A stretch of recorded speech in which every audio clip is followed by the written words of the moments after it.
časopis vznikol s cieľom tým, že mal byť smerovaný pre študentov PEVŠ a myslím si, že sme ten cieľ splnili a to znamená, že hlavne prináša články, ktoré sú zaujímavé a relevantné pre študentov, určitým spôsobom aj zabaviť študenta nejakým ľahším čítaním a zároveň aj prezentovať práce študentov. Takže poďme na to, pán dekan, poprosím ťa.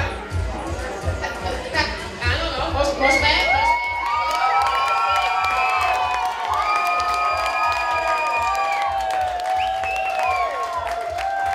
Tak želám autorom, aby im nevyschli pera, aby čo najdlhšie vydržali písať. Želám veľa trpezlivosti a skutočne veľkú, obrovskú podporu tých, ktorým je to určené, ale aj tým, ktorí to tvoria.